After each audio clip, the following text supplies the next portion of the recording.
Hey, everybody. Good morning. It is Monday, January 13th, 2020. And like on every Monday, I'm going to start the stream with a little joke. And I'm going to have to read it because I don't have it memorized. But it's over here, right next, right there. It's right. I'm going to be looking over here. So it's late fall, and the American Indians was on a remote reservation. American Indians on a remote reservation in North Dakota asked their new chief if the coming winter was going to be cold or mild. And since he was a chief in a modern society, he had never been taught the old secrets. So when he looked at the sky, he couldn't tell what winter was going to be like. Nevertheless, to be on the safe side, he told his tribe that the winter was indeed going to be cold and that the members of the village should collect firewood to be prepared. But being a practical leader, after several days, he got an idea. He went and grabbed his phone and he called the National Weather Service and asked, "Is the coming winter going to be cold?" "It looks like the winter's going to be quite cold," he was told. So the chief went back to his people and told them to collect even more firewood in order to be prepared. But a week later, he called the National Weather Service again, just to be safe, and he's asked again, "Does it still look like it's going to be a cold, very cold winter?" Yes, the man at the National Weather Service again replied, "It's going to be a very cold winter." The chief again went back to his people and ordered them to collect every scrap of firewood they could find. 2 weeks later, the chief called the National Weather Service again. "Are you absolutely sure that winter's going to be very cold?" "Well, absolutely," the man replied. "It's looking more and more like it's going to be one of the coldest winters we've ever seen." "How can you be so sure?" the chief asked. The weatherman replied, "Well, the Indians are collecting a shitload of firewood." Play the intro.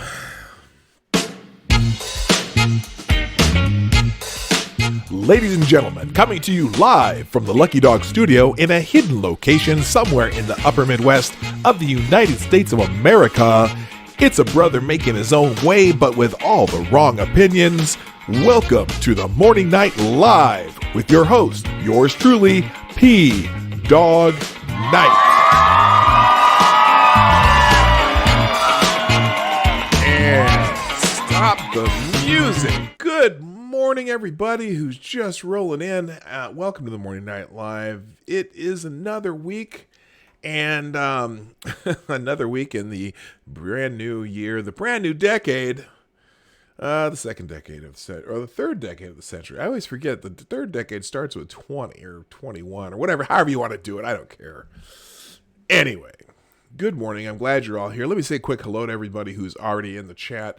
Good morning, Tyler F. You get the bell for being here first. Also, I do have to thank those who are retweeting the stream this morning. I'll get to that in a second.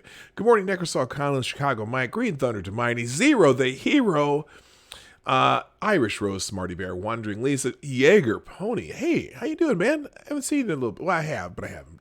Just hello.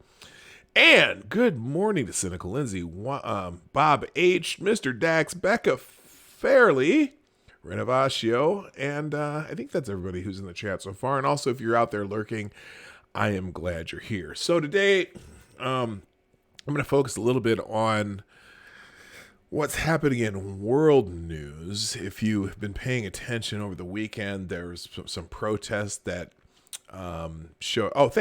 Yeah, I know what I forgot. Thank you for the people retweeting the stream too. Necrosaw Collins, Becca Fairley, Tyler F, Truckin' Bear, Rolling Bear, and also if you're on Twitter, follow me on Twitter at PDawg Night. That'll show up in the chat here. But if you follow me on Twitter, and please retweet the notification I put out on Twitter too. That would be fan freaking tastic. I see also Necrosol and Tyler F and Trucking Bear, Rolling Bear. Okay, that's all. That's everyone who's helped me out, and Becca, of course. Becca always puts the tweet out there too. Anyway, I'm going to focus a little bit on the Iran situation, and only because there have been developments over the weekend, and actually there have been developments this morning. just things I'm watching on Twitter, people complaining about this. And I guess what's fascinating about this whole Iran thing, and there is a certain, I would say pundit class or political class. Oh, good morning, Data Wasteland. Also, and Rolling Bear in the chat. I see you popped in too. There's a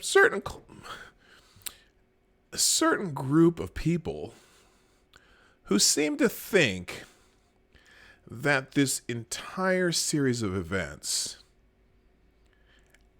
began with the strike on the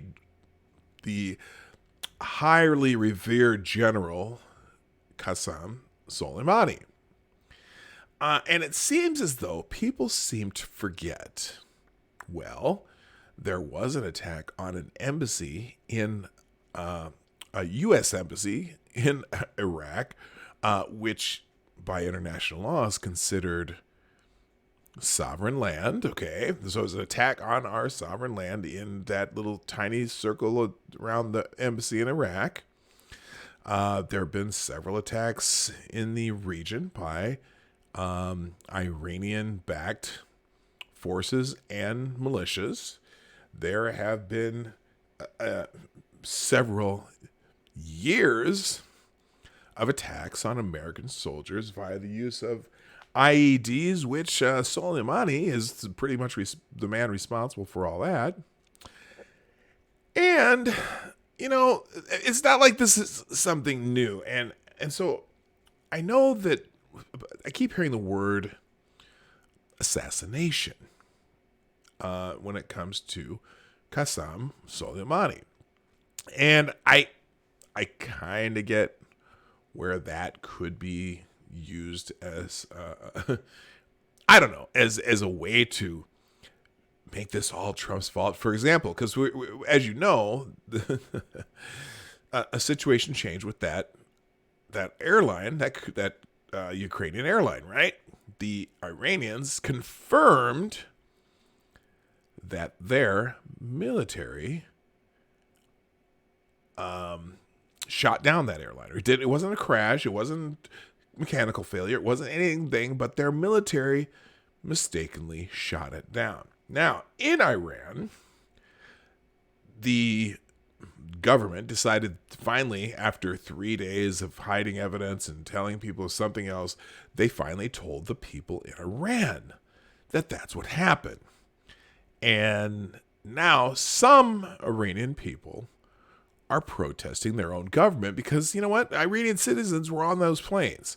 I know the Canadians are kind of pissed off too, and it's funny because the Canadians are pissed off at them, but some of them are also pissed off at us because, we started some shit with this Soleimani thing. Remember, the Soleimani thing did not start with him being killed. It's not like it was, it's not like,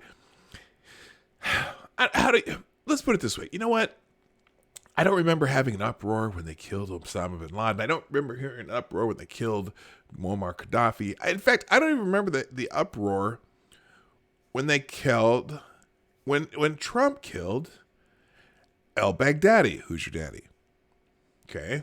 But for some reason, this one, everyone's very fearful of Iran because Iran is a larger military and they might start a war. And this is going to be World War III and Trump needs to be impeached. Oh yeah, he's already sort of impeached.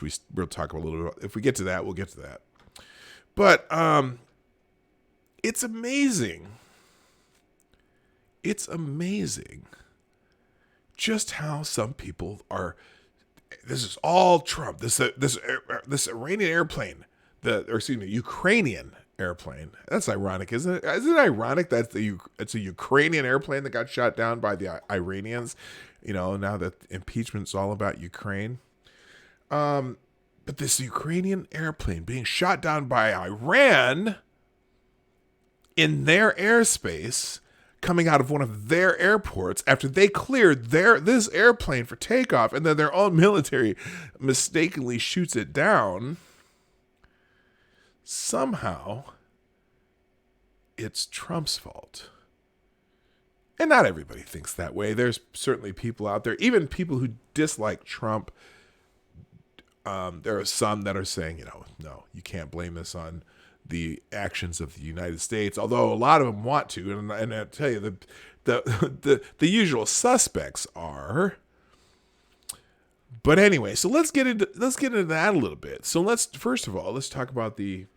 By the way, before I move on, a couple more people showed up. Good morning, Chicago Mike. Also, good morning to the gayest person on YouTube. You know who you are. Mike Savage, how you doing? Renovaccio, Mad Max. I am happy to have you all here. You should all also watch some of the Corbett report on Iran and IEDs in Iraq. Yeah, no, I know all about the IEDs in Iraq. And in fact, Soleimani is like one of the main contributors of the technology they use in the IEDs in Iraq. Really bad shit. I mean, it basically puts out this burning liquid metal that just burns through anything that touches as it's explodes. It's awful shit. So anyway, let's get into so here's what's happening in Iran. Anti-regime protests erupt in Iran after airline shoot down. Anti-regime protests have reignited in Iran's capital, Tehran, and elsewhere in the country after the regime admitted shooting down a civilian Ukrainian airliner, killing all 176 Iranian and foreign passengers on board. The epicenter of the protest was Tehran's two main universities. Several Iranian students were among those who were killed in the incident. Crowds chanted, "We don't want an Islamic Republic," and called for death to the Iranian leader Ayatollah Khamenei and his band of corrupt Muslim clerics running the country. Many Iranians have been angered by the hypocrisy displayed by the mullah regime, where the rulers in Tehran have been parading the coffin of the notorious terrorist Qasem Soleimani, killed in a U.S. drone strike for plotting attacks on American embassies in the region. They have been trying to sweep the death of innocent passengers of the Ukrainian airliner under the rug. Visual evidence showed Iranian workers bulldozing the crash site and removing the debris in the failed cover-up. Students outside Tehran's Amir Kabir University shouted, "I will kill those who killed my brother," flipping the recent calls to avenge Soleimani and turning it against the Islamic regime. Now, if you've been following this... hey, Seamus, how you doing? If you've been following this, you know that protesting the mullahs in Iran is a very, very dangerous proposition.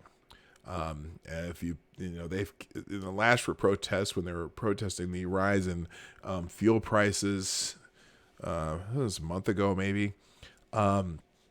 The Iranian regime killed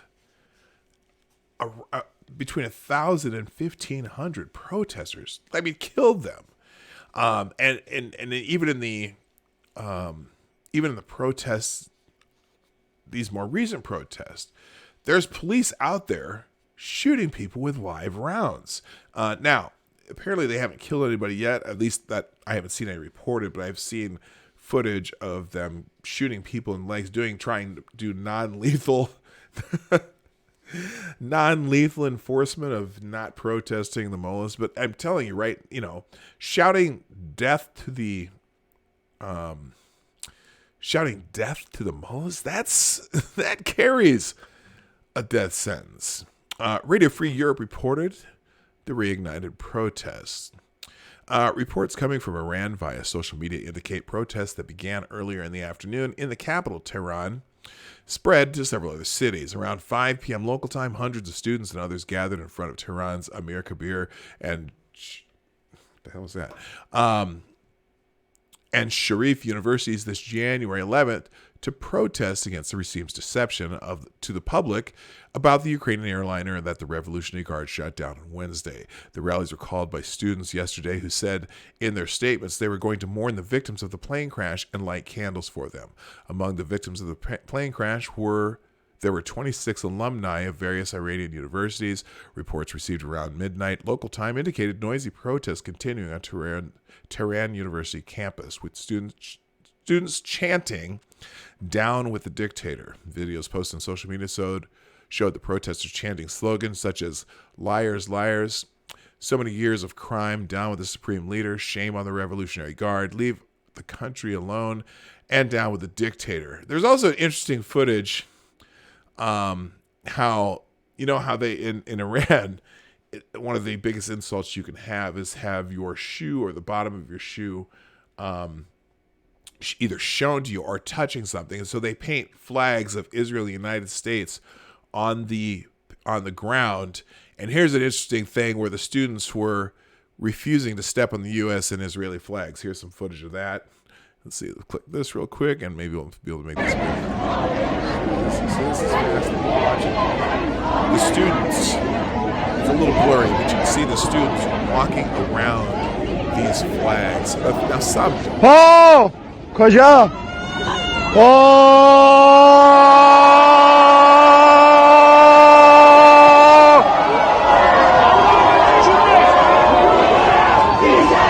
بیشرف بیشرف بیشرف بیشرف بیشرف بیشرف بیشرف بیشرف بیشرف I'm not sure what they're saying, but بیشرف they're berating this person who actually walking around these flags.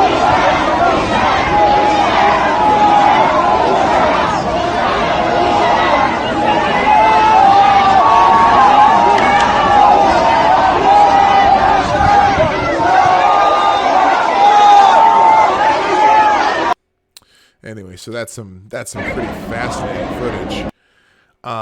Hey, hello, Reese Donald, and someone else showed up here.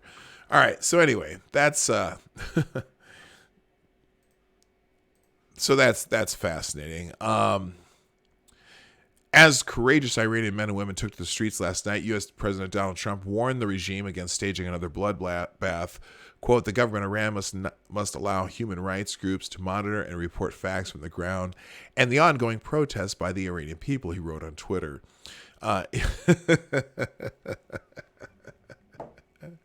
don't know why I still find it funny that Trump uses Twitter the way he does, but in some ways it's a complete masterstroke. He doesn't have to wait for the media to actually say what he says, because they'll probably get it wrong anyway, so he just tweets it out himself.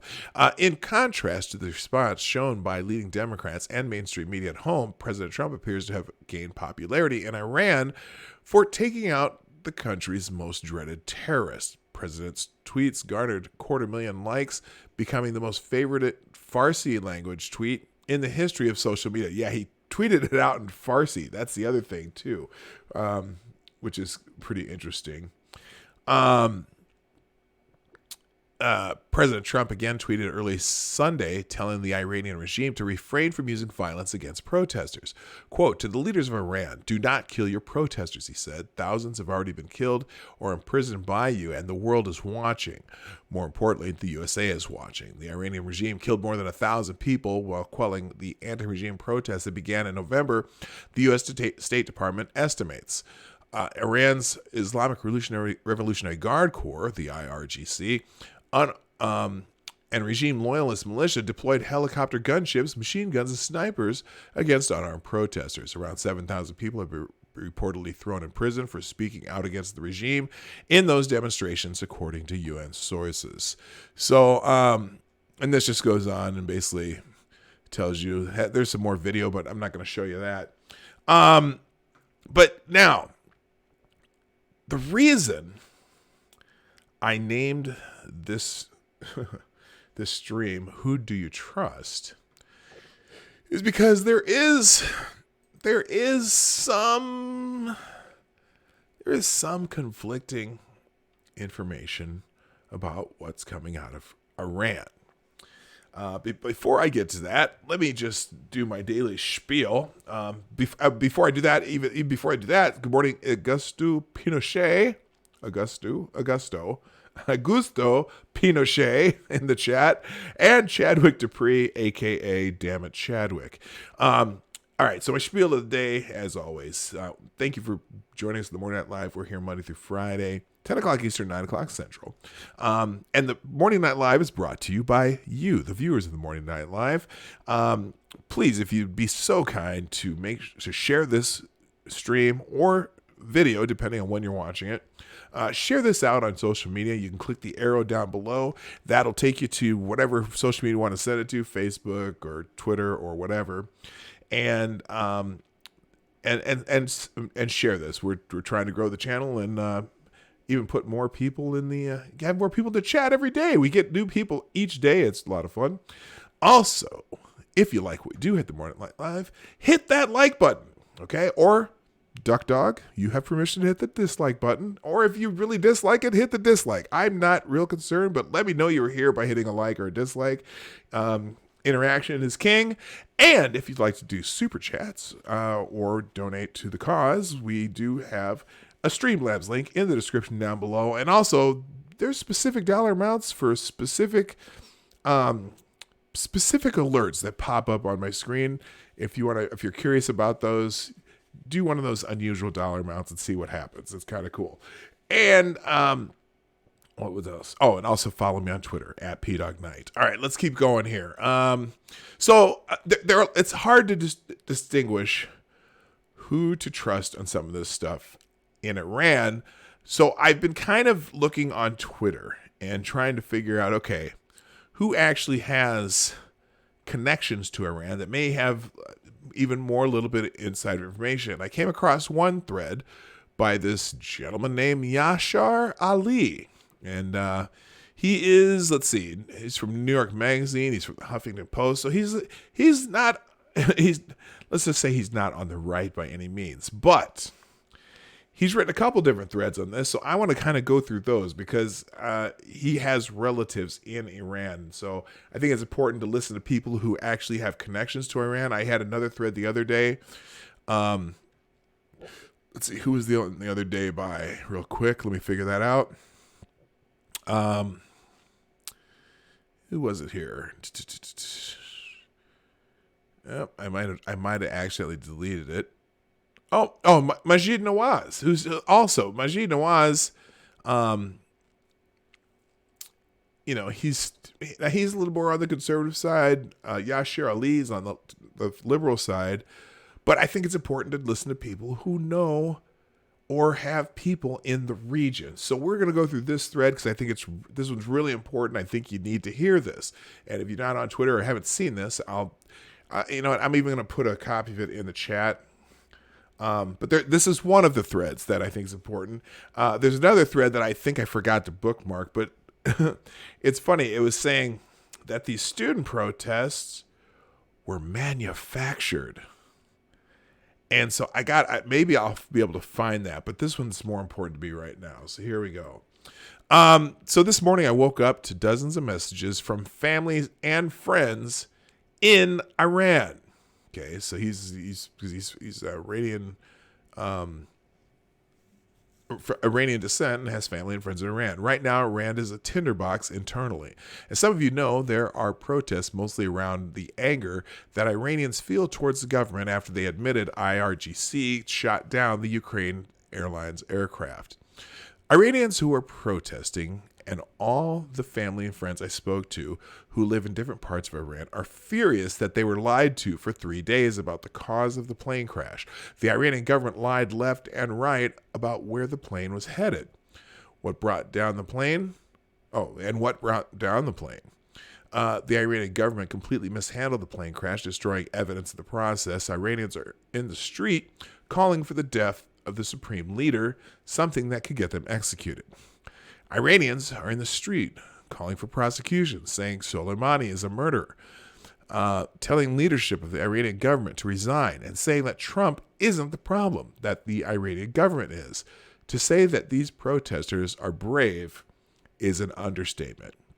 Nearly 2 months ago, Iran massacred hundreds, at least, and up to 1,500 of its citizens in the streets for protesting against gas prices. People in the streets are taking an enormous risk, not only by protesting, but by saying what they're saying, like death to the supreme leader. I'm told that there will be expanded protests Sunday night in Iran. These things are always subject to change, particularly with intimidation from the government. So the question is, what kind of support are the Iranian people going to get from the external world? Yesterday, I tweeted this thread and was criticized by liberals who are intent on blaming this plane crash on President Trump. As I noted in my thread, the idea that he's to blame for a decision the IRGC made is just absurd. You know what? Let's. I'm gonna pop into that thread. We'll come back to this because this. I don't know if you saw this one either, and this one's almost just as important. It's a little shorter one.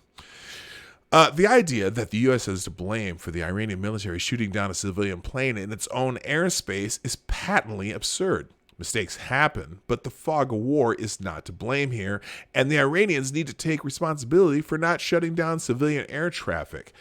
Now, what's fascinating about that, here's the thread, by the way, in the chat. What's fascinating about that, saying that it was a fog of war that this plane got shot down, let's remember what exactly was happening. This isn't like a war was declared and you got fighter jets from the United States and fighter jets in the air fighting each other and C-130s out there and whatnot. This was when the Iranians were lobbing missiles into Iraq. One way. There was no fog of war. Now, there were rumors that maybe the United States fired up some fighter jets, but this plane was in Iranian airspace, coming from an Iranian airport, cleared by Iranian air traffic control, sent in again into Iranian airspace. How is this fog of war? He continues, people are treating the Iranian government like a codependent parent treats their child who is misbehaving.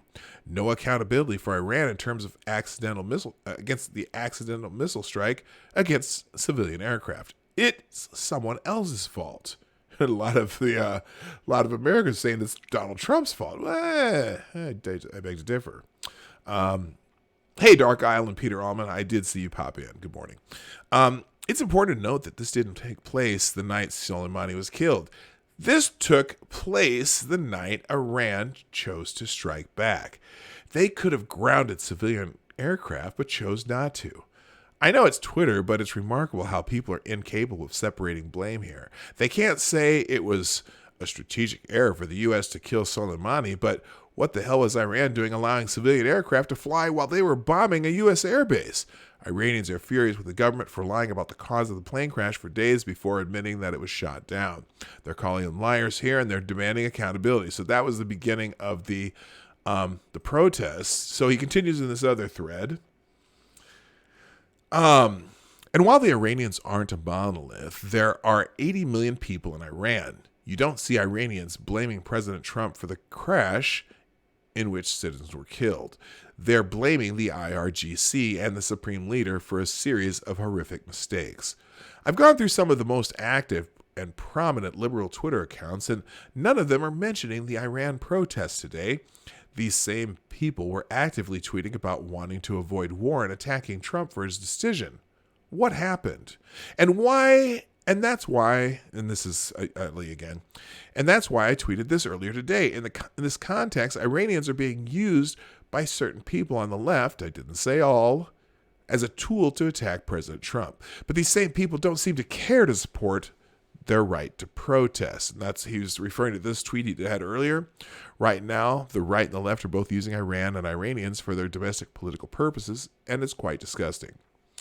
And he continues, it seems to me the protests were inconvenient for some of these folks today. They were placing the blame on the Iranian leadership who lied repeatedly about what happened. They weren't blaming President Trump. So it wasn't worth it to bring attention to or support them? Huh? Really? This happens often with people living in authoritarian states and with certain religious ethnic groups. We're used as tools to push domestic political agendas.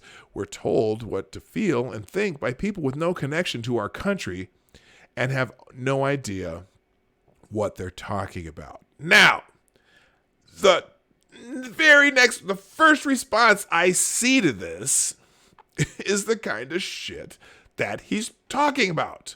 The very first response by someone named Panky. Hi, Panky. Hi, Blind Press. Good morning. And Chi-Town J, too. Hi, how do you? Here's Panky. As a Canadian mourning the loss of 57 Canadians. Now, someone gave someone shit the other day for people in Canada mourning the 57 Canadians and not worrying about the other people on the plane. I think that's a stupid argument. I get the point here. Yes, there were another 130 something people on that plane, but I understand that, so I'm not going to give anyone shit for that. Anyway, as a Canadian mourning the loss of 57 Canadians, I do blame Trump. He started the tensions in Iran. He had options and chose to kill a general. The Iranian government clearly stated that because tensions were high with the U.S., they shot that plane down. They thought it was a missile.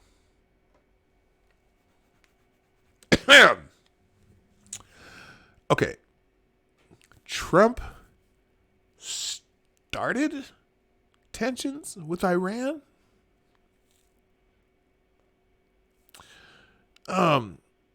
We've had tensions with Iran for 40 years. And even after we had that super duper extra special conflict ending nuclear deal with Iran, Iran was still killing Americans and helping with IEDs and little Iranian-backed militia strikes. About 600 Americans. In fact, in the last 7 to 10 years, 600 Americans have been killed by these tensions that supposedly Donald Trump has started, right? And then someone here, this Clarabelle, kind of like the cow, Clarabelle. Remember Clarabelle, anybody? This person says, I'd like to say I totally agree, except I truly believe that Trump started this whole mess due to impeachment. Really?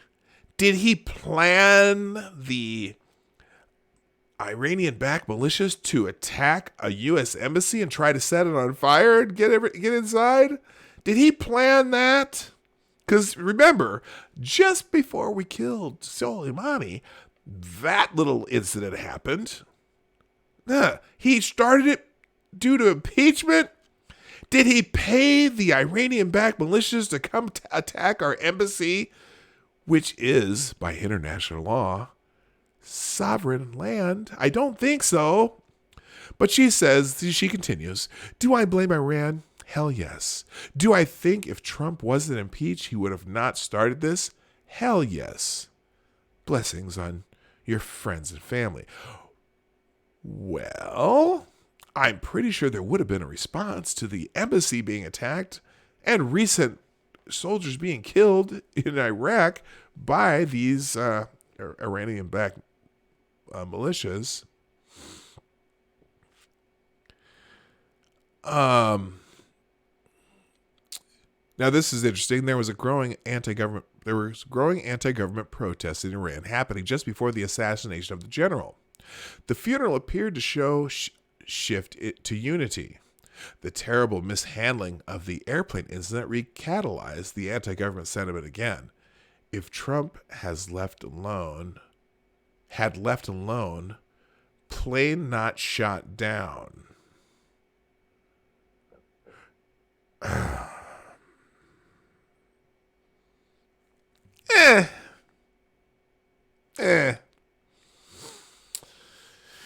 Anyway, so it's just amazing. Again, Iranian airspace, an airplane left from an Iranian airport, passenger plane on a manifest that has the travel plan, and it gets shot down. Fascinating.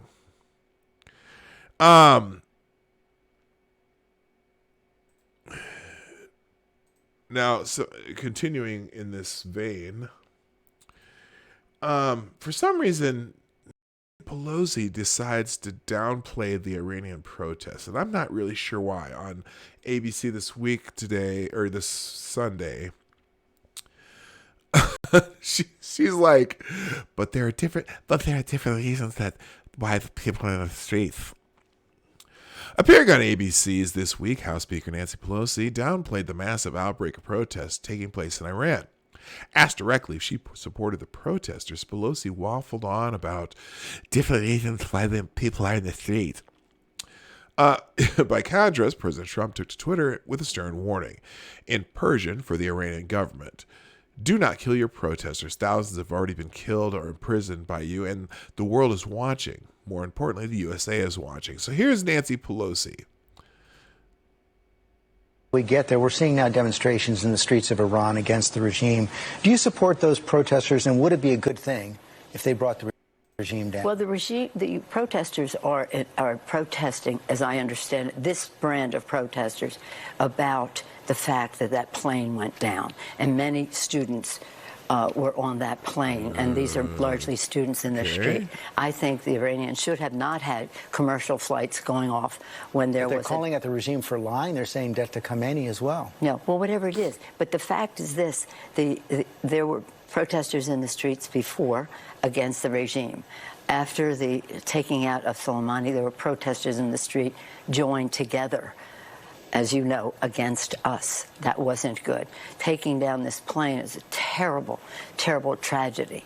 And they should be held accountable for letting commercial flights go at a time that was so dangerous. But there are different reasons why people are in the street. Of course. Okay, so anyway. And then again, Donald Trump tweeted them in Farsi, so that was fascinating. Basically giving them a warning: don't start killing your own people, the more like you normally would do. Also, there was there's a whole lot of speculation about what's going on. We talked about the protests already, and we showed you where the Iranian protesters refused to walk on the U.S. and Israeli flags. Now that's fascinating that they did that. We showed you the video of that. Apparently, there's been some sanctions that have been planned again for Iran. Treasury Secretary Mnuchin reveals the impact of Iran sanctions, further plans to tighten screws on Iran. Now, I struggle with this thing because this part, sanctions doesn't hurt the government. Is this a way to get another regime change? I don't want another. I don't want to have anything to do with anything called, with the two words, regime change. Seems like every time we do something that has to do with regime change in the Middle East, something gets worse. So we had regime change in Iraq, and well, it's kind of not completely terrible, but it's terrible. And we need to be, why we're still, well, the thing that happened with that one is that regime change, we're still there, and I don't think we should be there. Afghanistan. Now, that wasn't necessarily for regime change, but we're still there. I don't want to be there. Regime change in Syria. Well, that didn't work out so well, and that just turned to shit, and it's still shit. Regime change in Yemen, or whatever they're doing in Yemen. I don't know what the hell they're doing in Yemen. They're fucking they're supporting some war in Yemen, and people are dying, and that's not working out very well. Hey, regime change in Libya. There's slaves. That didn't work out so well. There's slave auctions in Libya. Can we just hang out with the people who like us over there and get the hell out of the places that they don't like us? Please? Can we leave? Can we get out of the Middle East, please? Or at least go to places there where they're happy to have us there. The Saudis are happy to have us there. I don't even know how what do you call a person from Qatar? Anyone know what to call the Qatarians? The Qatarians, they like us fine. United Arab Emirates, they like us fine. We'll hang out in those countries where they like us. Israel, we know Israel loves us. Fine, we'll hang out there too. Can we get out of the countries nobody wants us in? Please. Anyway. Treasury Secretary Steve Mnuchin told Fox News on Sunday that the Trump administration's sanctions on Iran have cut off 95% of the oil revenue that Iran brings in, and that the administration is working with China and Europe to implement further sanctions against the world-leading state sponsor of terrorism. Munchin made the remarks on Sunday Morning Futures with host Maria Bartiromo in an interview that primarily centered around the new sanctions that the Trump administration launched against Iran in response to Iran's missile attack on U.S. forces in Iraq. Munchin said the additional sanctions that we put on this week and the additional executive order that the president authorized gave us additional capabilities to target both primary and secondary sanctions in different sectors, including the metals industry, construction, and travel, amongst others. Now, travel? Travel? Now, maybe are we sanctioning their travel, or are we sanctioning, what are we sanctioning here? Because you know what? I was planning that, what do you call it? The want to get away vacation to Tehran, but I had to cancel it because of some airline shit that went down. I'm not traveling there. I don't know. Anyway, I'm sorry. I'm not trying to make light of this, but sometimes you just got to go. Anyway, is there anything left to sanction? I mean, how much farther can you go, Bartiromo asked, and what do you need to see from the Iranian regime to actually take these sanctions anyway? Well, with the new executive order, we have very, very strong authorities now across all industries, including in this executive authority, Munchin answered. It gave both myself and Secretary Pompeo the authority to target additional sectors as needed. And this is really about cutting off money, oil sales, and other revenue that would be funding their terrorist activities and their nuclear weapons development. So we continue to allow for humanitarian transactions with Iran, Munchin added. I'm pleased to say that OFAC expedited all the waivers, as I said they would, as it relates to the airline crash investigation. And we don't want to target the people of Iran. We want to cut off revenues that are going for bad acts. So I don't even know what that means. Yes. Oh, that's gross. I was looking at the ad for earwax removal or whatever. Let's see. What did she say? So Bartiromo noticed increased relations that Iran has developed with China and Russia in recent years, asking, why is China allowed to go around these sanctions and do business with Iran? 70% of their oil and gas is going to China. Munchin responded by noting that the 70% that Bartiromo was referencing was 70% of a very small number, as the Trump administration has effectively crushed 95% of Iran's oil business. Let me just say we have got cut off probably over 95% of the oil revenues, Munchin said. So there is a very small amount of oil revenues. And you're right, a big component of that is China. I sat down with Chinese officials. They flew in a delegation to meet with us in the State Department to talk about this, Munchin continued. They have cut off all the state companies from buying oil. And we're working closely with them to make sure that they cease all additional oil activities. So anyway, they're trying to get China to help on these sanctions, other countries, whatever. I'm not sure. I'm not sure I don't even know if that's going to work. I don't know. Well, the wax wouldn't be there if it wasn't for Trump, PDawg. Yes, I know the earwax is absolutely a function of the Trump administration. They are pro earwax. And if you're not anti-earwax, you are a Nazi, racist, transphobe, I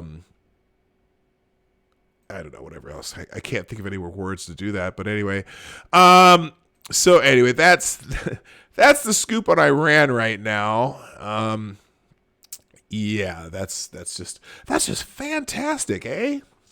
Let's see, what am I missing in the chat here? Looking here.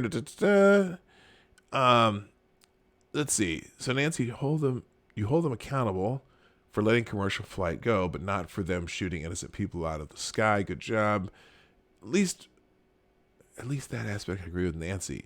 Iran had ample time to halt civilian air traffic, at least until morning, leaving Tehran after they struck target. Yeah, that's the thing. They did. Why didn't they?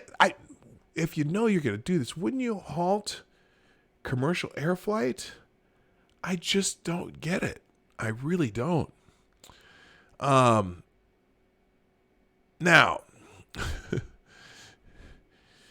there is, let's see, now on Twitter today, there was, I don't know if I can find it now because I forgot to bookmark it. Here, let me get my bookmarks real quick here so I can look this up. Hang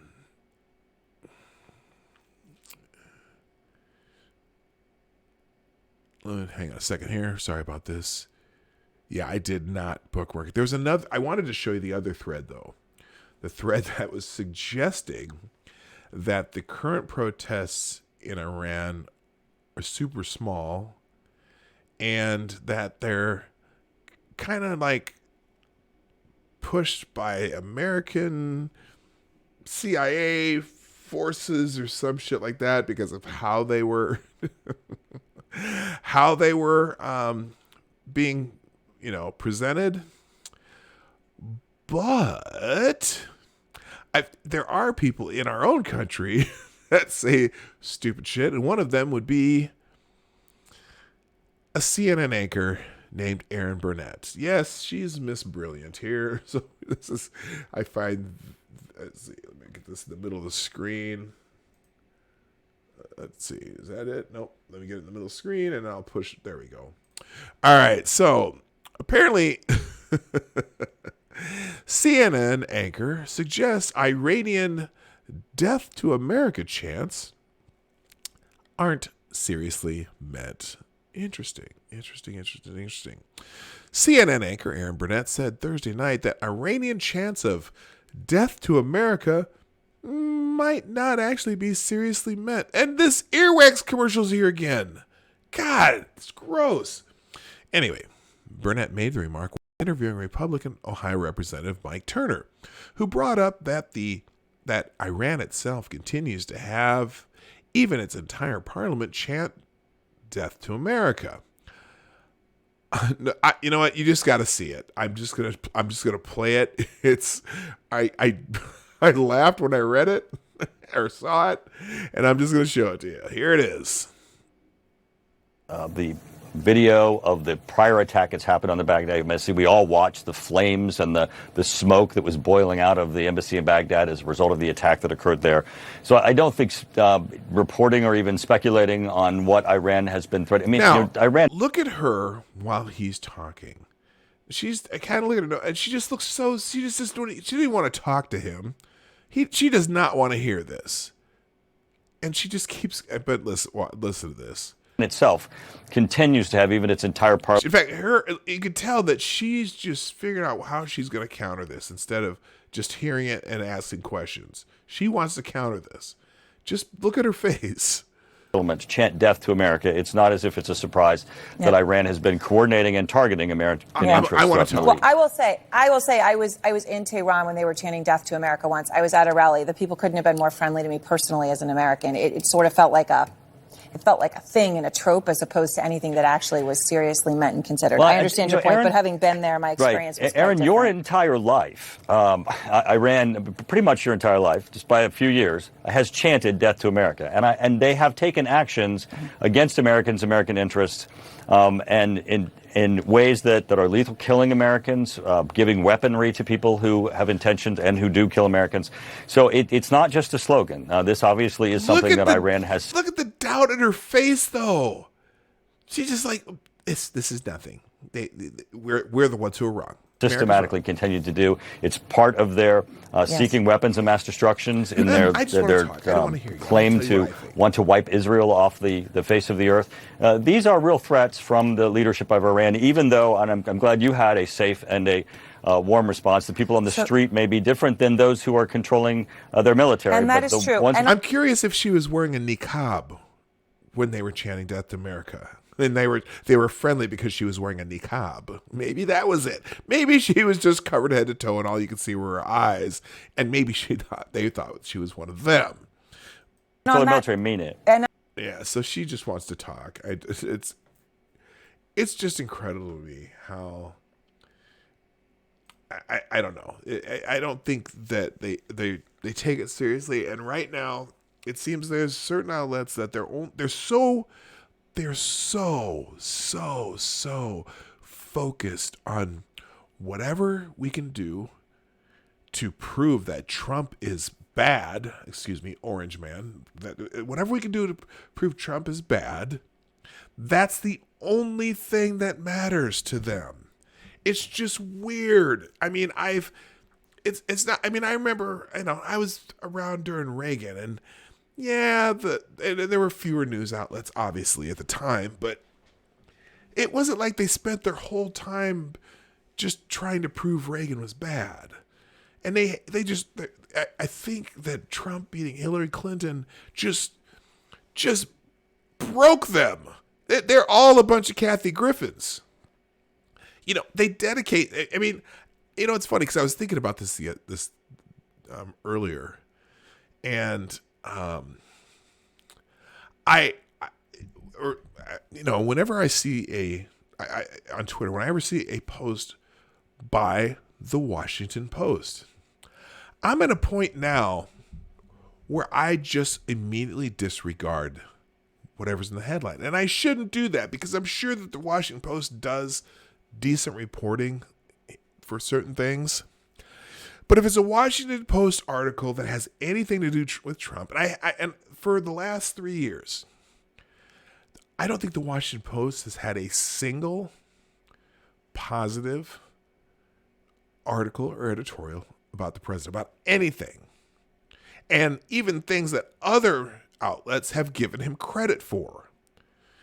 And there are certain news people that just aren't, their only purpose is to tell us that how much they can't stand Trump.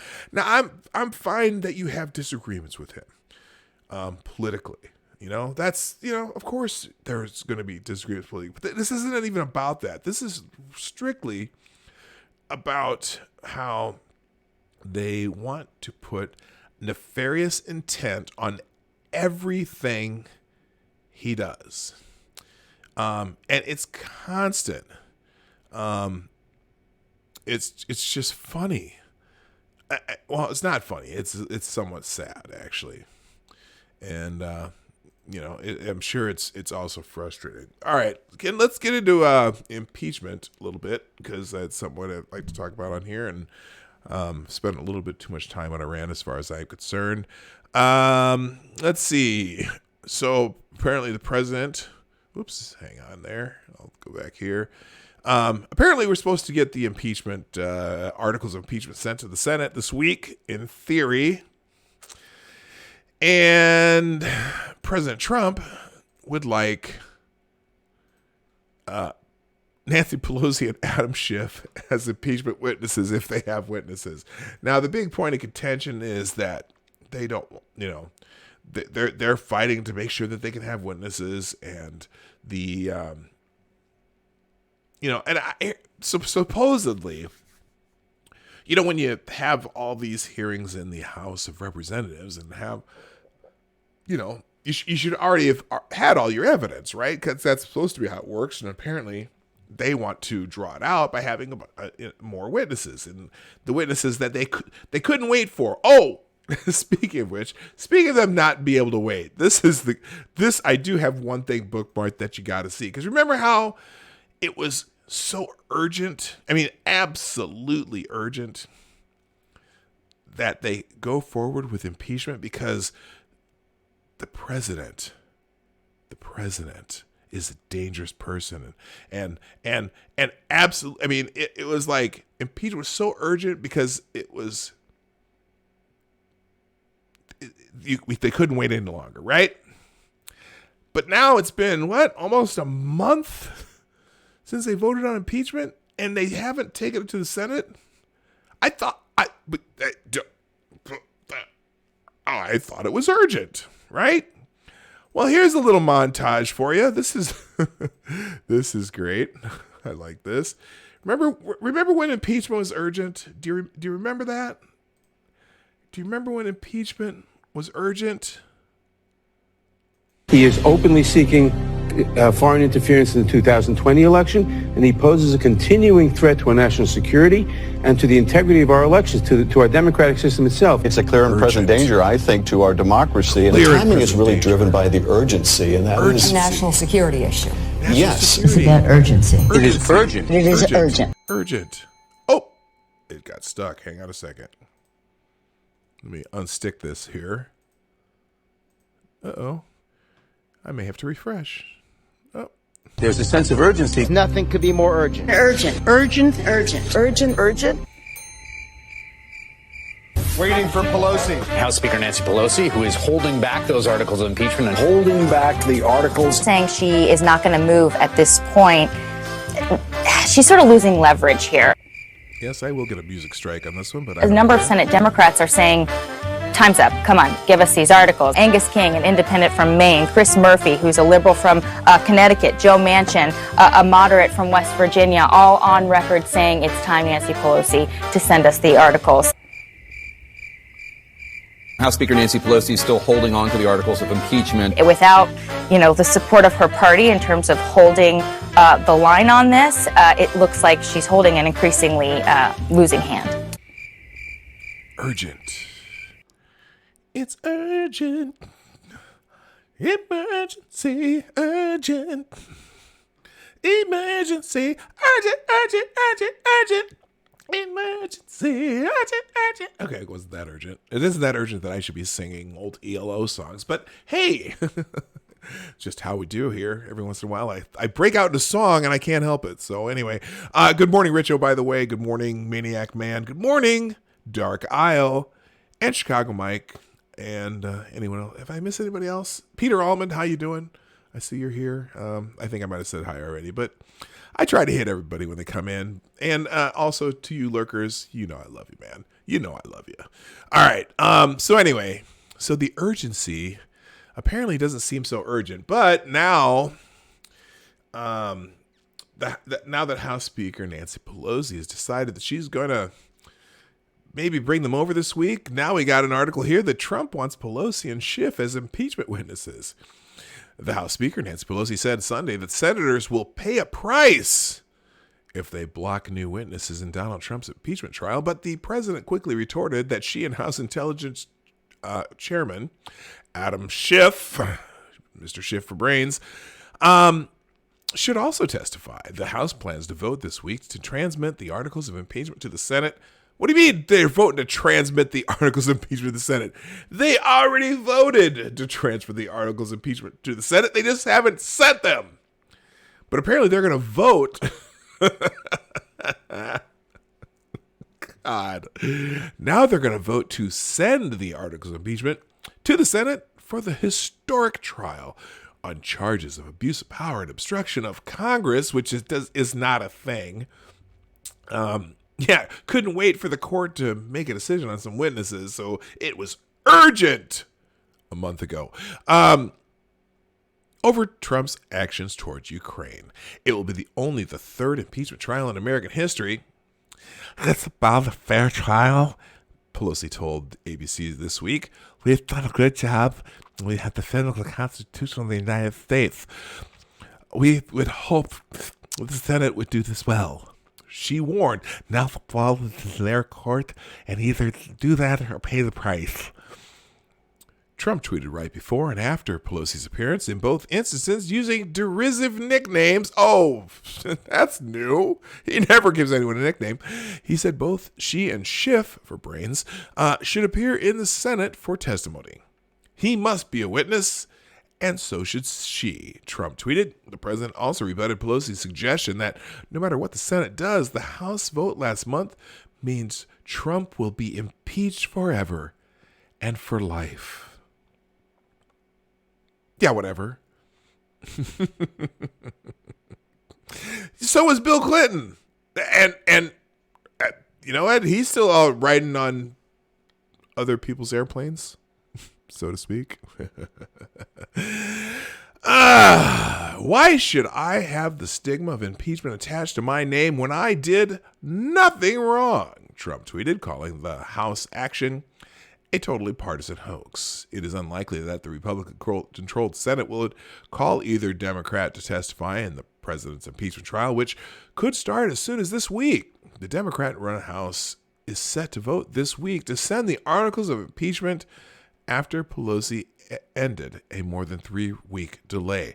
You know, that isn't even necessary. Why are they even voting on that? They've already voted to impeach. Why are they even voting on that? It's just bullshit. Anyway, Senate Majority Leader Mitch McConnell, Republican of Kentucky, seeking a speedy trial to acquit the president, is reluctant to seek more witnesses. McConnell has proposed a process similar to the last presidential impeachment trial of Bill Clinton in 1999 that would start the proceedings and then vote later on hearing new testimony. So anyway, they're going to start the trial. He said they could vote on hearing new testimony. Here's the problem.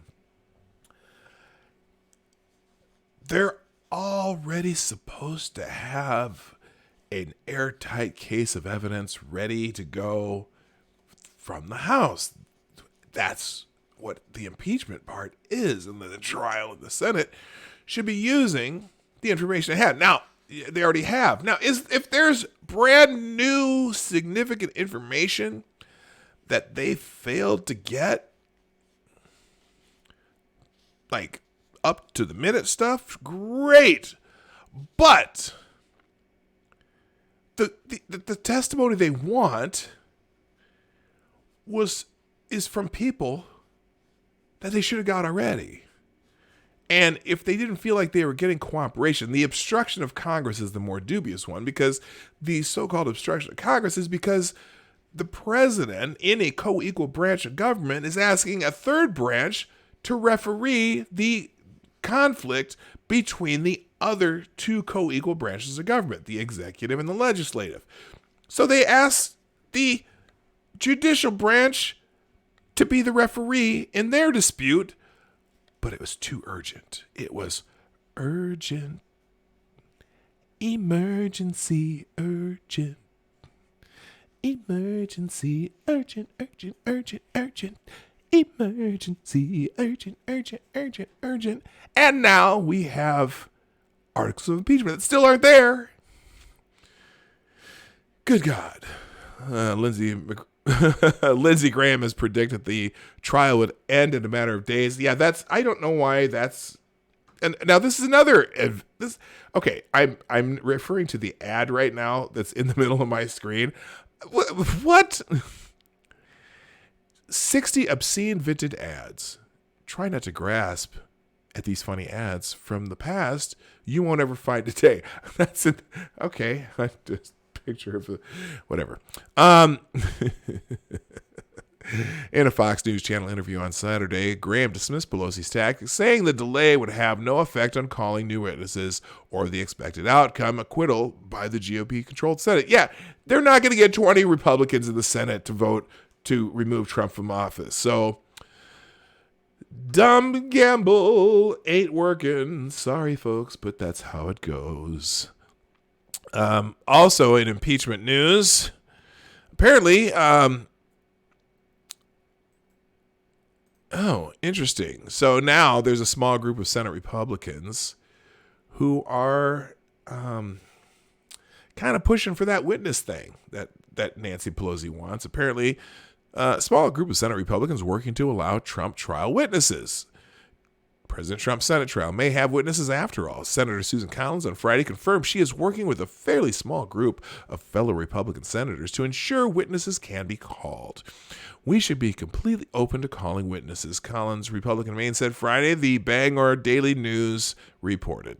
I am hopeful we can reach an agreement on how to proceed with the trial that will allow the opportunity for both the House and the President's counsel if they choose to do so. Mitt Romney...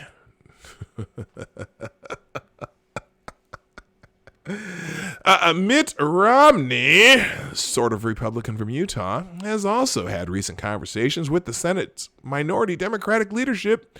One source familiar with the negotiations told the Post on Thursday. Remember, Mitt Romney, who has a son who also has business interest in Ukraine.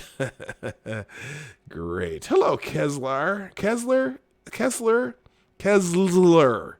How you doing? Welcome to the show. if you're new, oh, by the way, if you're in my chat right now, or if you're lurking in the background and you're not subscribed to the channel, please make sure you subscribe. Hit the subscribe button and ding the bell so you get notifications when the stream goes live. Also, I would suggest following me on Twitter just to make sure I tweet the show out also. That would be at P, as in P with just a P, Dawg, DAWG, like the Georgia Bulldogs Night, PDawg Night, at PDawg Night. There you go. Democratic Senate leaders, including Minority Leader Chuck Schumer, are hoping 4 GOP senators will break with their party and join Democrats in demanding certain witnesses. Reps for Collins did not immediately clarify if the Republicans are working with Schumer. Another obnoxious New Yorker. Kind of like our president. I mean, our president's a New Yorker. Come on. New Yorkers are just obnoxious. And that's not even, I'm not saying that's a bad thing. That's just a trait. And he's the smarmy, I should have said Chuck Schumer, smarmy prick from New York, but whatever. Romney spokeswoman Liz Johnson denied he was working with Democrats, calling it 100% fake news, but pointed to the senator's public remarks this week that he is comfortable with the Clinton precedent of deciding on witnesses during the trial. So that's what Mitch McConnell was talking about. They're going to proceed with the trial as it goes and then decide during the trial if they need more witnesses. Now, what's fascinating about this thing also that I don't hear it that often,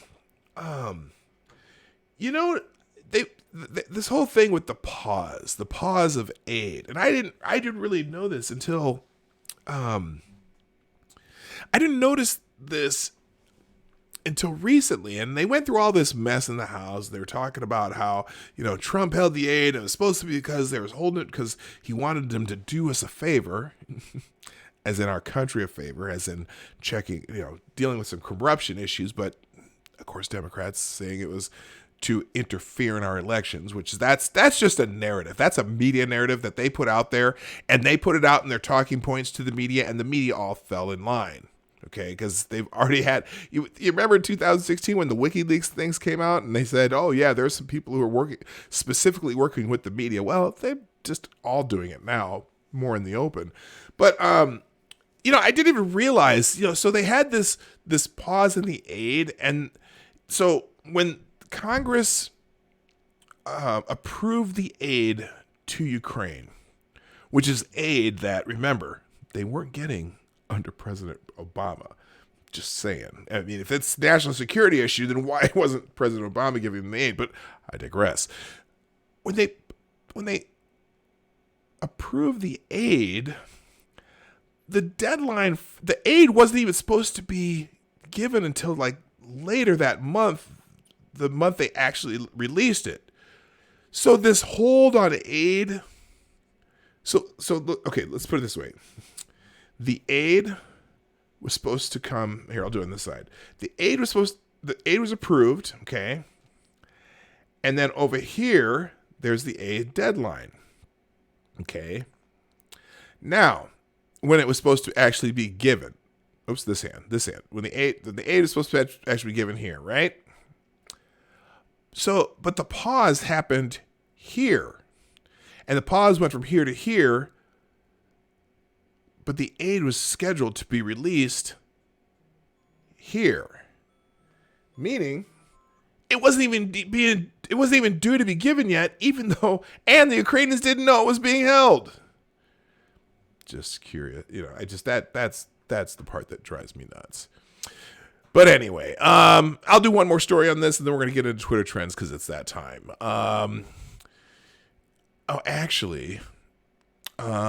Let's see. Let me just check. I'm going to just read through some headlines real quick and then we'll maybe pop into one story. Also, Pelosi threatened to call John Bolton to testify in the House, even as the Democrats vote to send impeachment articles to the Senate. Yeah, they're threatening to still get John Bolton to testify in a new House hearings, and they're thinking about coming up with additional articles of impeachment. Oh, but it was so urgent to get these two out right now that they've held for a month. Also, there's a Yale psychiatrist, Brandy Lee, now calling okay, first of all, so now there's a Yale psychologist, and this has been going on, who's saying that Nancy Pelosi should have Trump committed and enact the 25th Amendment. Have you ever heard of the Goldwater Rule? Look that one up if you don't know what I'm talking about. Well, that same Yale psychiatrist is now calling Alan Dershowitz psychotic because Alan Dershowitz defends Trump. Now, Alan Dershowitz doesn't necessarily defend Trump. He defends his interpretation of the Constitution, but whatever. A fair impeachment trial, that's what they're afraid of. Let's do this one, then we'll move on. All right, here's the one that... So, a fair impeachment trial, that's what they're afraid of. Mitch McConnell will not abide by the kangaroo court rules Adam Schiff used in the House and Nancy Pelosi seeks to impose on the Senate. On January 7th, Nancy Pelosi, Democrat California, wrote her Democratic colleagues to explain her strategy and respond to Senate Majority Leader Mitch McConnell's announcement that he would not negotiate impeachment trial procedures with the House, which he doesn't have to. The House has their rules and the Senate has their own. Oh, breaking news. Breaking news. I'm sorry. I'm stopping right here. Let's get it. Forget it. I'm going to Twitter trends right now. Let's see if it's on the top. It's not even at the top yet, but we do have breaking news. Apparently, Cory Booker's out. So, the Democratic Party has purged all of its people of color. Well, except for Tulsi Gabbard, but they don't count her. They don't. The Democrats don't count her. So all of the people of color are gone. Wow. Bunch of rich white people at the top of the Democratic primaries. And the next debate is not going to... Oh, I forgot about Andrew Yang, but, he doesn't count. You know what I mean? Hey, Jen, how you doing? Good morning. So it's not in the... Let's see. It's not in trending yet. Let's see. But I'm guaranteeing you Booker will be trending. So now we're down to 12. Oh, no, we're down to 11 because Marianne, what's-her-face, Williamson dropped out, too. There it is, Cory Booker right there in number 6 in Twitter trends. Breaking, Senator Cory Booker suspends his 2020 presidential campaign. A campaign that was absolutely going nowhere. Here's the ABC News story. Probably developing, I'm guessing, but let's go. Cory Booker suspends presidential campaign. The New Jersey senator struggled to break into the field's top tier. Senator Cory Booker suspended his presidential campaign on Monday, the final act of a bid for the Democratic nomination defined by a persistent struggle to catch fire with voters and donors despite his relatively high profile and long-standing presidential ambitions. The news of the senator's decision came weeks... Okay, now here's... You know how I love internet editing, right? So listen to this sentence from ABC News, a professional news outlet. Quote, "The news of the senator's decision came weeks, days before the Iowa caucuses. Which is it? Weeks or days? I don't know, but it's one of the two. Where, despite a large field organization, Booker, Democrat New Jersey, was expected to finish outside the top-tier candidates, based on recent polling. His announcement also comes on the eve of the 7th Democratic debate, which he did not qualify for because they only want rich white people up there. I'm telling you, Cory, you're not white. You can't be in there. It's a Democratic primary. Primary so white, remember that? Oh, except for Andrew Yang, but he doesn't count.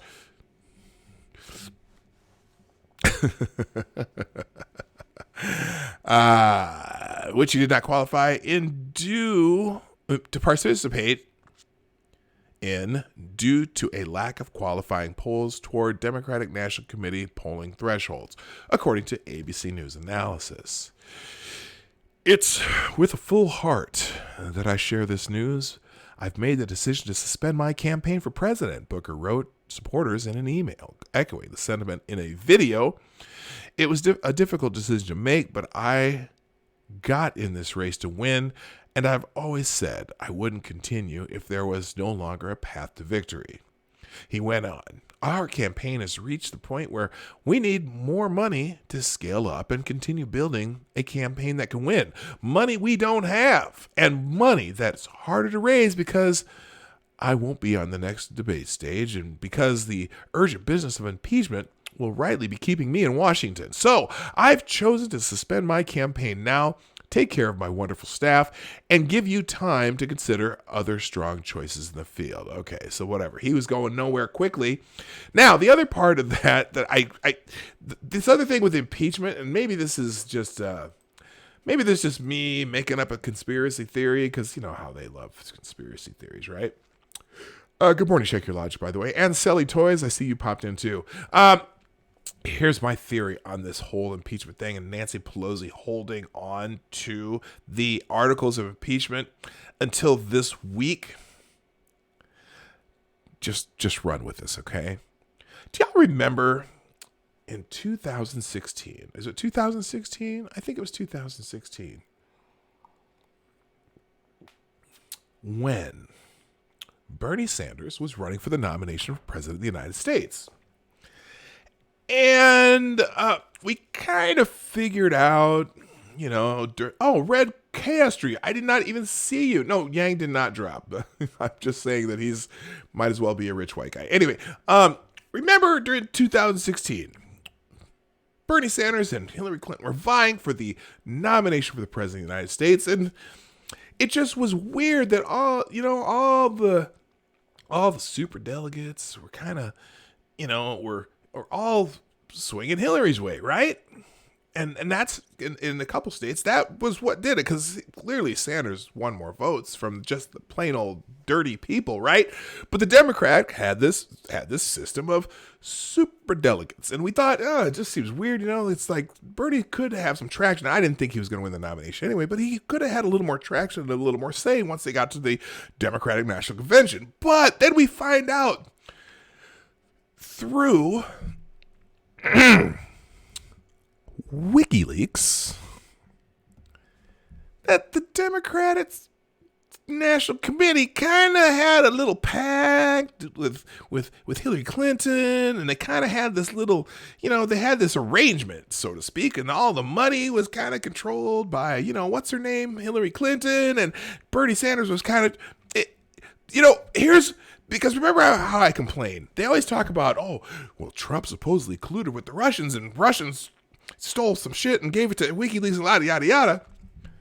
But you never notice how they never really talk about what they found out from WikiLeaks and why Deborah Wasserman Schultz had to resign and why they had to bring in Donna Brazile and why it was such a scandal, but they never really like to talk about that. They suddenly flipped and went to this thing, Trump was with the Russians, blah, blah, blah, blah, blah, blah. Because the Democratic National Committee did not want Bernie Sanders to be the nominee. They wanted Hillary Clinton. They thought for sure Hillary Clinton would be the queen and she'd be crowned and, she'd be able to keep her Clinton Foundation making millions off that while she was president and selling access and all that stuff. Okay, they didn't really say that, but that's the way it would have been. But, so when they say, the Russians hacked the Democratic National Committee so they could tell the world that the DNC and Hillary Clinton cheated Bernie Sanders? Is that why the Russians supposedly hacked the DNC? We know they didn't really hack the DNC, but they'll never tell you that part. But now, what's happening right now? So they had this urgent impeachment thing going on, right? It was urgent that we impeach this president right now, and we're going to vote on that. We're not going to wait for the courts to get us more witnesses, blah, blah. We're going to just impeach him now. We're going to make some bullshit obstruction of Congress thing, right? But they hold on to it for weeks. For weeks. Now, what's coming up? Cory Booker is dropping out of the presidential race, the primary race, whatever. just before the Iowa caucuses. The Iowa caucuses are coming up in February. And they decide to now they're finally, okay, now Nancy Pelosi, all of a sudden, now she wants to send over the articles of impeachment. What happens when she sends over the articles of impeachment? Well, that certainly can't be good for Bernie Sanders, right? She sends it over now, and Bernie Sanders, and Elizabeth Warren, of course, who's still she's kind of in fourth place now. Whatever happened to her, I don't know what happened. Maybe her plan for everything wasn't all that good of a plan, but the all of a sudden, now we're going to have the articles of impeachment transmitted to the Senate. We're going to have a trial in the Senate who's that going to hurt? Who's running for president? Well, that's going to hurt Bernie Sanders and Elizabeth Warren because they are senators and they have to be there. Now, Cory Booker, it didn't matter. Cory Booker was off the chart when it came to his support, but Bernie Sanders, does the DNC, I wonder if the DNC said, Nancy, we have this little Bernie Sanders problem. Are they screwing Bernie Sanders over again by waiting till now to send over the articles of impeachment? Now that's some crazy talk. I know. Why would the DNC ever try to influence their own election? Because they've never done that before. Oh wait, 2016 they did. I don't know. I'm just spitballing here. Just a thought. Anybody? What is anybody? Now Bernie Sanders has been flying on a private plane for a while because he's had to get back and forth to Washington for all this shit. But, it could cause problems for Iowa's coming up. And, now they say that it'll be a fairly quick trial in the Senate. Maybe it won't. Maybe they will vote to have witnesses. I don't know. What do you think? Am I all wet here, or do you think I have a thing going? All right, let's get back into Twitter trends and get the hell out of Dodge, because it's that time. Number one on the Twitter thing. Oh, well, let's check the topper here. Oh, yes, this Maple Leaf Food Guy CEO expresses anger at U.S. over the issue with the plane going down. Okay, so this guy from another Canadian mad at blaming it on Trump, okay? From the Maple Leaf Foods account, CEO Michael McCain shared his personal opinions on the U.S. government action against Iran. McCain said he is livid and in mourning after a colleague's wife and son were killed in the crossfire. Wait a minute. Let me remind you, there was no crossfire. Okay, this was not Iranians and Americans shooting at each other. This was Iranians lobbing missiles and then Iranians shooting down a plane. There was no crossfire. I digress. Following the assassination of Iranian military commander Qasem Soleimani, Iran shot down a Ukraine International Airlines flight, killing 176 passengers, many of whom were Canadians. Iran says its military unintentionally shot down the aircraft. And here's his tweet. I am Michael McCain, CEO of Maple Leaf Foods, and these are personal reflections. I'm very angry, and the time... I am very angry, and time isn't making me less angry. An MLF colleague of mine, Maple Leaf Foods, lost his wife and family this week in a needless, irresponsible series of events in Iran. U.S. government leaders, unconstrained by checks and balances, concocted an ill-conceived plan to divert focus from political woes. Yeah, we planned on having our embassy attacked. The world knows Iran is a dangerous state, but the world found a path to contain it.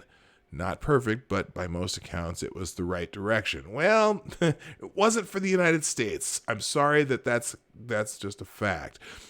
A narcissist in Washington tears world accomplishments apart, destabilizes the region. Oh, the most stable region on the planet was destabilized by our president. Of course it was.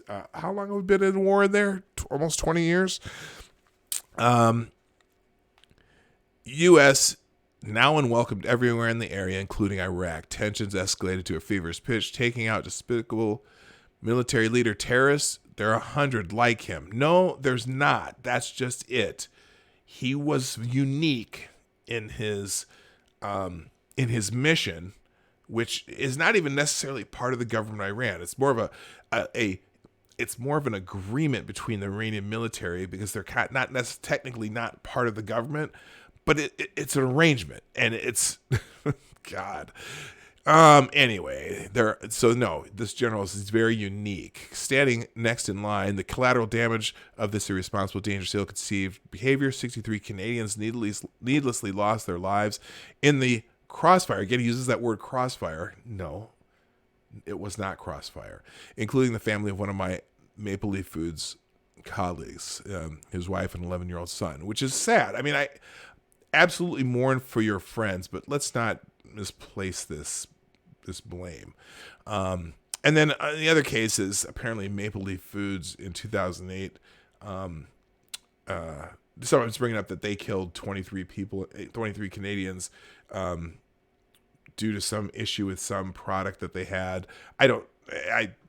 Bringing that up is tit for tat shit. But I don't know. I think the placement of blame is wrong. Here's someone from Iran. I'm from Iran. I just want to say that we blame the Iranian regime more than Trump. Sure, he started a chain of events that led to this, and we don't really like him, but this blood is on Khomeini's hands alone. He kills his own people without blinking. 1,500 people died in November. Yeah, very good point.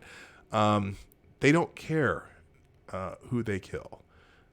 And they tried to hide it. They tried to cover it up, whatever. So, but anyway, that's the Maple Leaf Foods guy. And he's at the top of the Twitter, at least the top of my Twitter trends. Now, the Oscar nominations were out today. You know what? You're going to be hearing about this shit all day. I don't care. I'm not even going to click it because I don't care.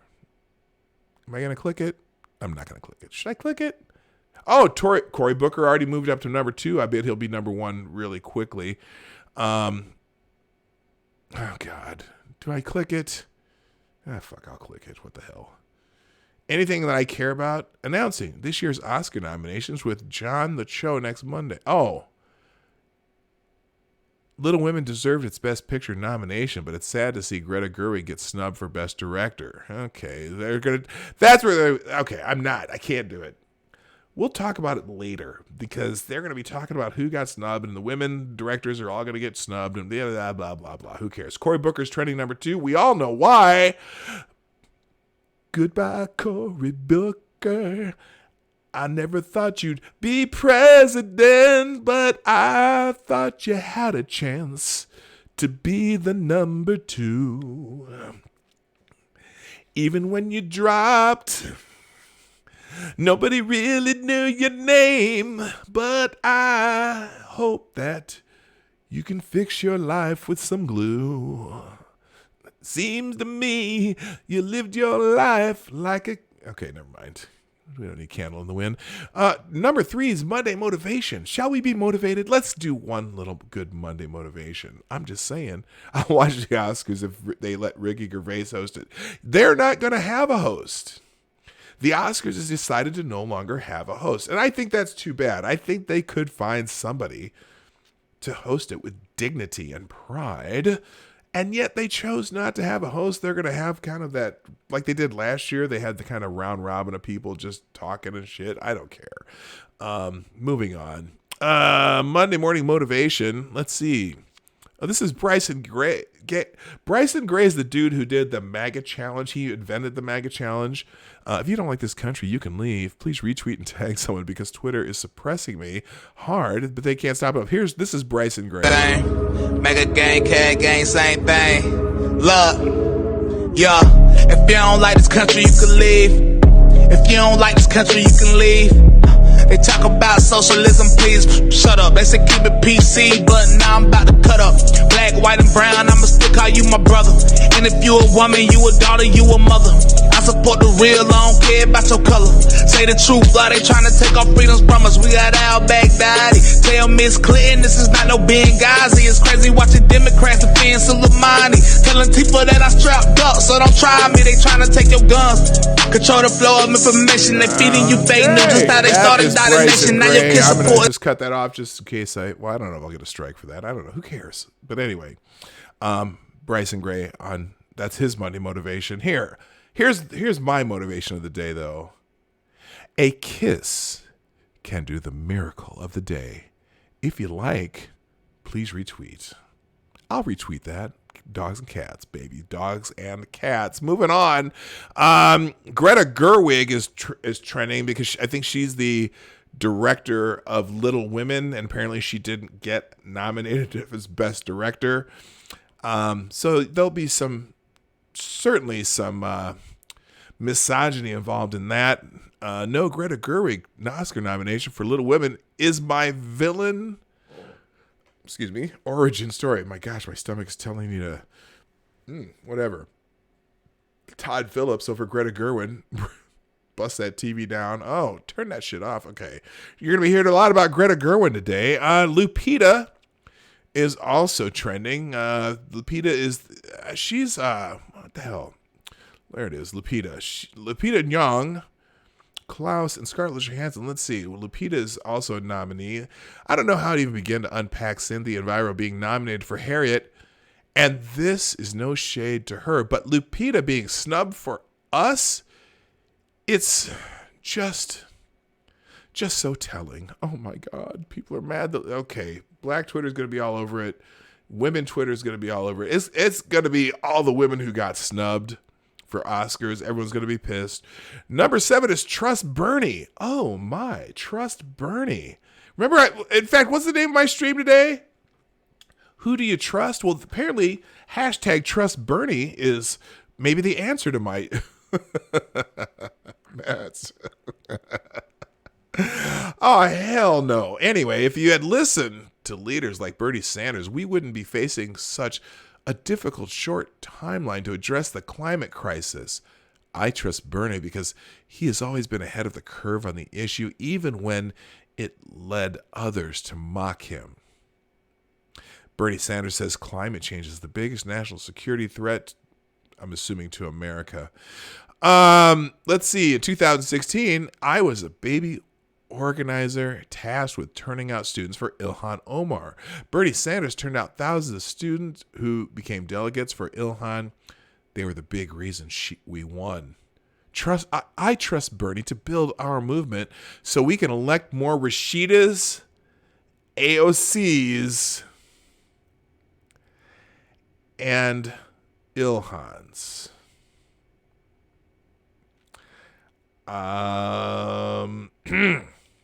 I'm going to say that'd be a good reason not to trust Bernie ever again, but that's okay. That's just a difference of opinion. I trust Bernie to declare a climate emergency on day one because he is the climate candidate. Remember we saw the pictures of the glaciers at Glacier National Park? I'm just saying, just remember. All right, moving on. The Oscars. Oh, the Oscars is okay. The Oscars is trending down here too. It's going to be in different places. I'm not clicking it. Go Tigers, because the National Football College Championship of Division I, the biggest schools, is tonight. LSU Tigers versus the Clemson Tigers. So it's an all Tiger final. And you know what? Do any of you follow college football at all? Out of curiosity, I noticed. If you look at the Clemson Tigers, have you seen their quarterback? Okay. Awesome quarterbacks. Both teams have fantastic quarterbacks, but let me just tell you something here.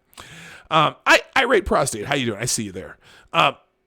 What's fascinating about the not the LSU quarterback. He's phenomenal. The Clemson quarterback. You ever see the movie Remember the Titans? Sunshine.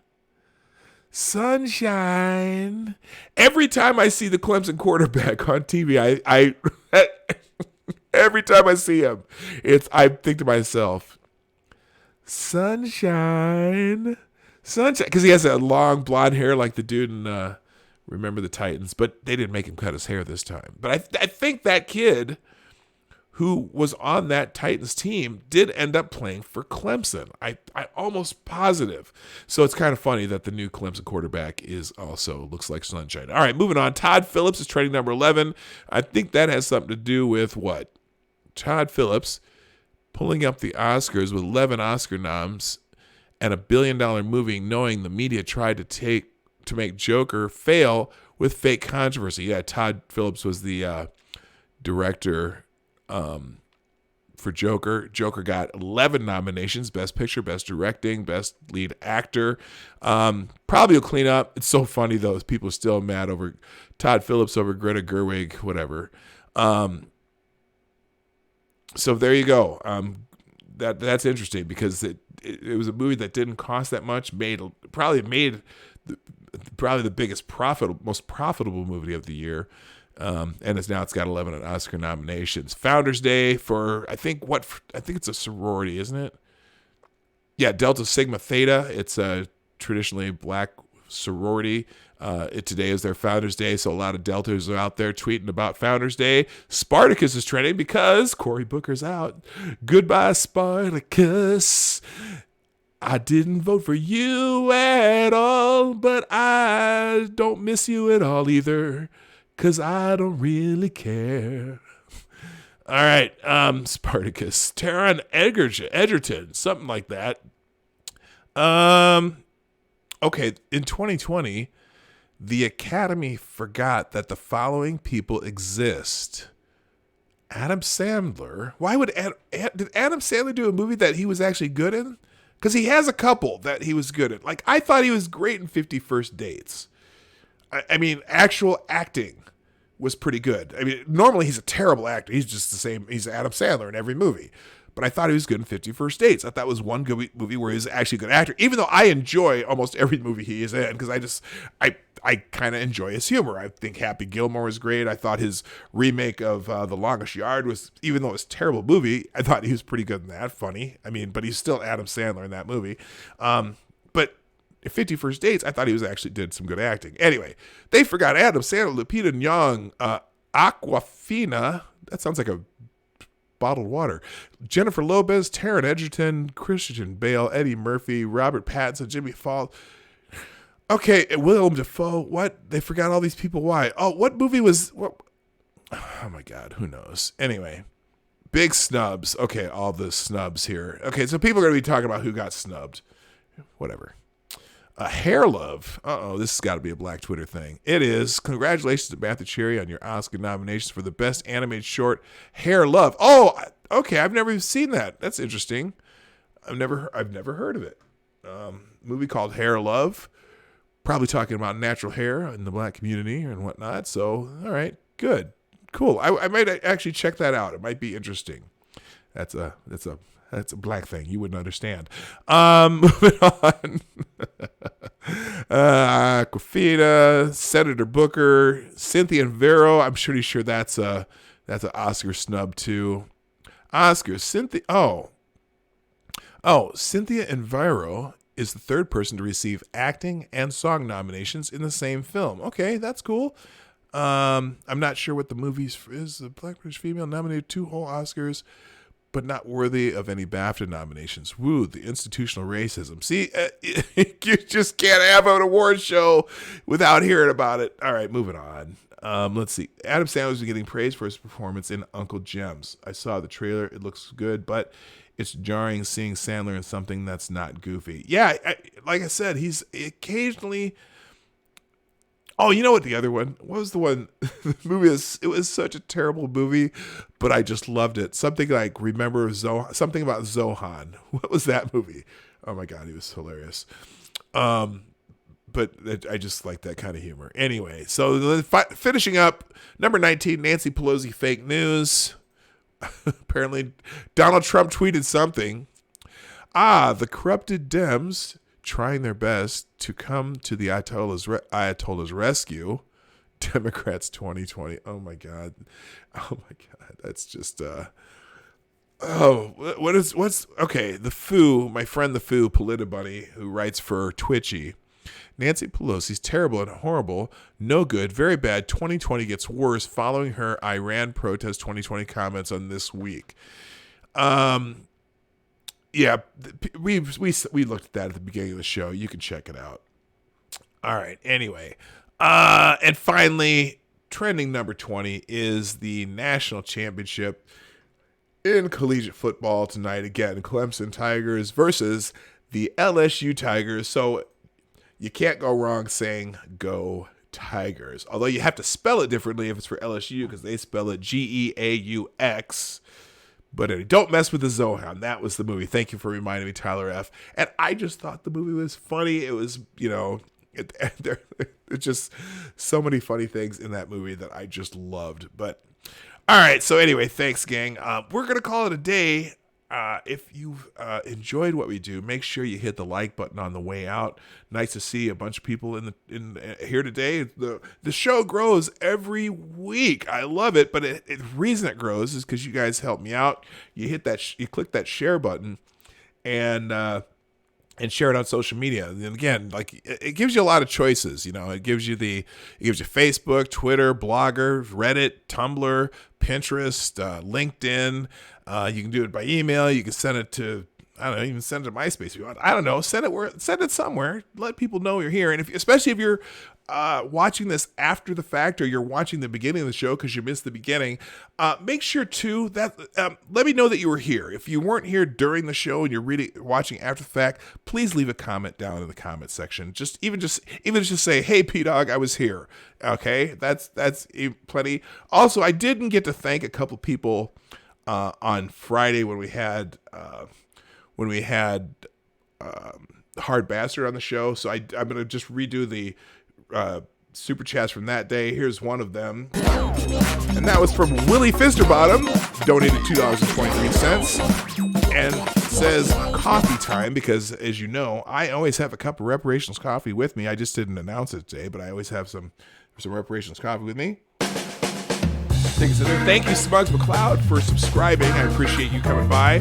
Also on Friday, Johnny Hellcat, towards the end of the show, he donated $5, saying that Chaos Eve equals woman, Jessica Yanif equals man in a dress. So that was the super chats from this past Friday. That's always available too in the description down below. There's all kinds of different notifications that pop up depending on what your donation is. So check that out if you want to help out the show and help keep my internet paid. And as I'm trying to upgrade this computer, got to buy a pretty expensive graphics card because I don't have a graphics card in this computer, and it would help keep the show go smoothly. So anyway, that was it. Thank you, Green Badger Outdoors. I see that you were here. Marsupial Gamer, I see that you were here also.